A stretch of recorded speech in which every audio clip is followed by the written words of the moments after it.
it's Doris with Aldi Books, and I'm here with the first of two nonfiction November wrap-ups. This first one is solely focusing on memoirs, and I read 5 in November, and I didn't realize that I've become so enamored with memoirs, but I'm glad that I've discovered how much I love them, and I'll be continuing that focus in 2018.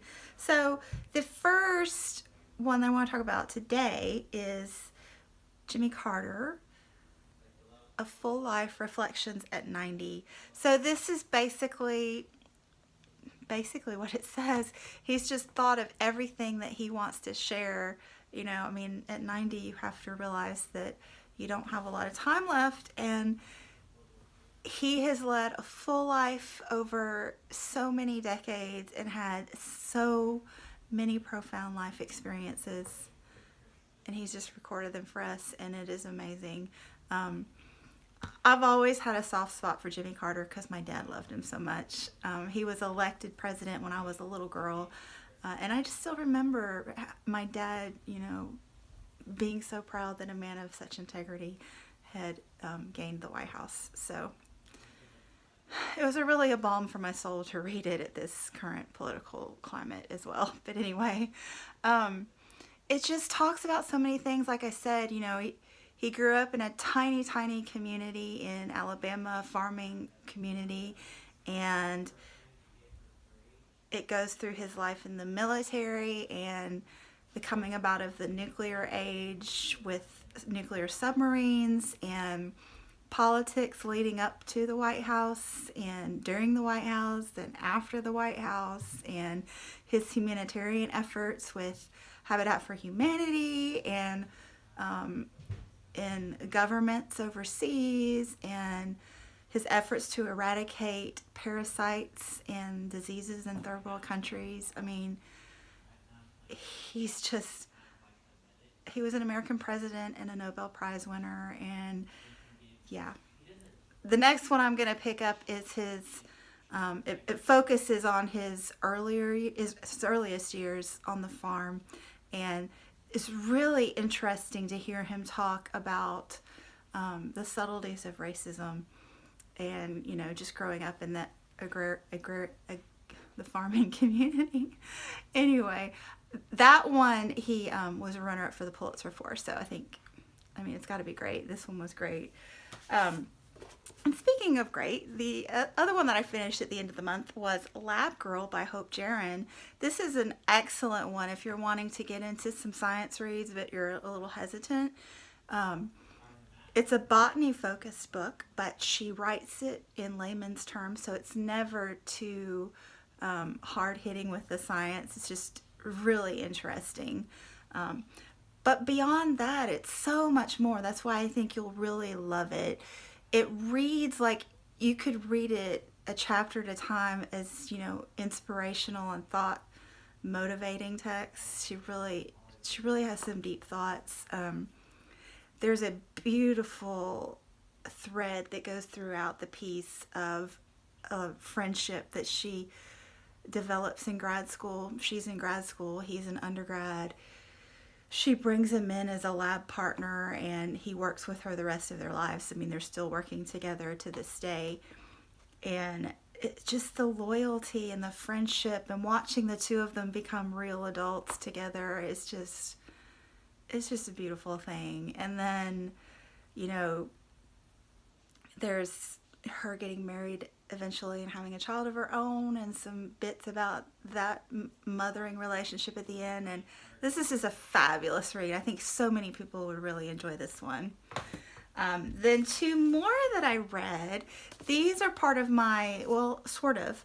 They were part of my goals for 2017. So I wanted to read all of Amy Tan and Sandra Cisneros' works. I meant novels. But these are 2 nonfiction pieces, so each one has a memoir, or these are collections of things that they've either written privately or for publication through the years. You know, intros to other book collections, written pieces for, you know, newspapers, magazines, and then private diaries and journal entries and things like that. And they're really the same style of book, and they're equally brilliant writers. So I love them both. Their writings I just love. So I just assumed that I would love them equally, but I didn't. I adored this book. I absolutely adored Amy Tan. I just really connect with her thoughts, the way she thinks, her life experiences. And after reading this, I went ahead and snatched up she's got another one that just came out, a similar vein, essay collections and journal entries and whatnot. And I'm really looking forward to reading that one. This one I thought was equally as good, but I just personally didn't connect to it in the same way. So I don't know, but I'd be curious to hear if any of you have read either of these, to hear what you think. They're both great books. And then I picked up Why Be Happy When You Could Be Normal by Jeanette Winterson.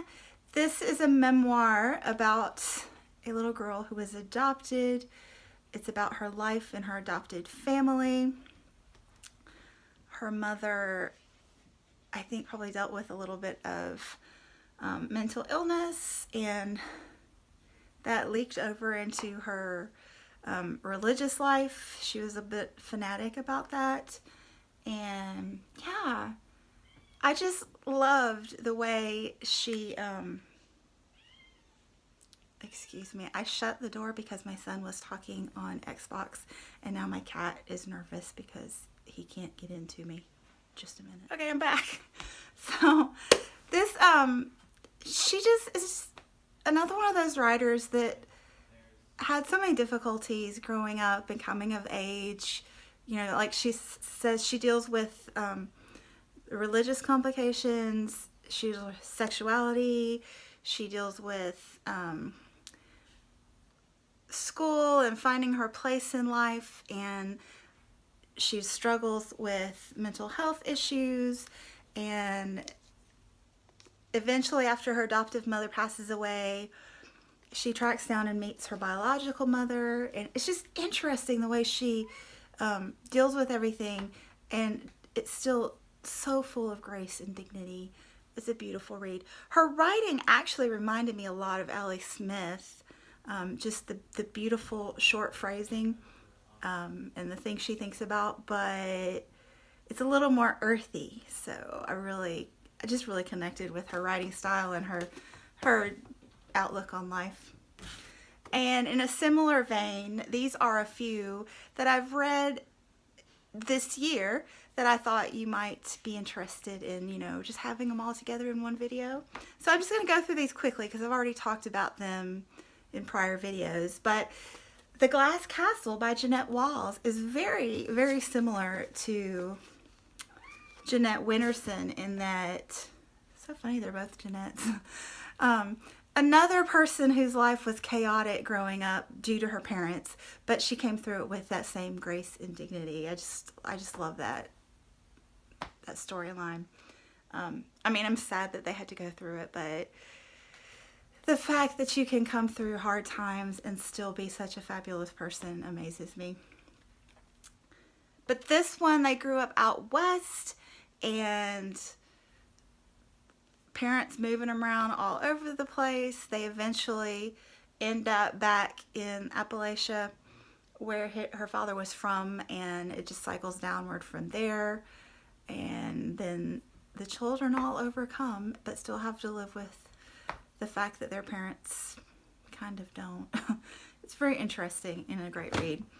And tying in with that, Hillbilly Elegy, which I wrapped up recently, so I won't go into it, but this one is also in Appalachia. A boy that grew up in a difficult environment, but with some solid influences from grandparents and other relatives that really helped him along. I don't know. It's a good read. And then kind of opposite from that, Negroland by Margot Jefferson. I totally enjoyed this. This is an upper class African American family set in a decade or two prior to the Civil Rights Movement and then through the Civil Rights Movement. So it's another coming of age novel, but a different life. What am I trying to say? Anyway, distractions from kids and cats. But I enjoy this one as well. It was just quite a different take on racism from what I've read in other books. And one of the things that really stuck out to me in this one was the way she wove in pop culture and great literary works and art and musicians of the era into her writing. I just thought was rather brilliant. So, great book. And then the last one that I wanted to, well, no, this isn't the last one. I almost forgot. I got another on my phone. Let me be quick here. Furiously Happy by Jeanette Winterson. This I found absolutely delightful. She is so funny. She is so crass. So if you can't stand crass, you might not read this. But she was great.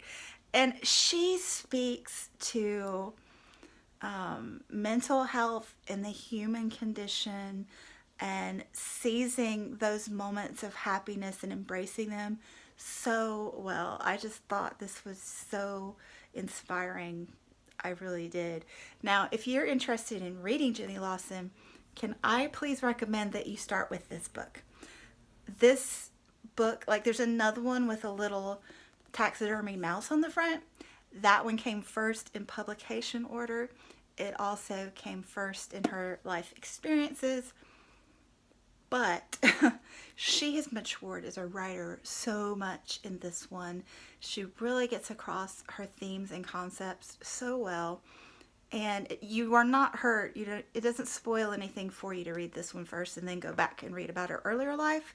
So you read this one, you fall in love with her, and then you read the other one and learn more about her. But if you read the other one first, you kind of are like, so read this one first. And the last one that I want to mention really quickly is Trevor Noah, Born a Crime. This one I actually read right after Christmas last year because I bought it for my son for Christmas. Oh my gosh, this is brilliant. If you haven't read this, put it on your TBR. Trevor Noah he has been through so much. He grew up during apartheid, and when apartheid was falling apart, he was born mixed race in a country where that was a criminal act to be who he was. It was against the law. And just his relationship with his mother and who his mother was, and the culture, and another coming of age novel. So funny. He is so funny, but he is so wise. He has been able to process his life experiences and process politics and just bring it all together and deliver it with such wisdom and wit. It's just, he is brilliant. So those are 10 great memoirs that you can grab in the coming year and enjoy. Thanks for watching, and I'll be back soon. Bye.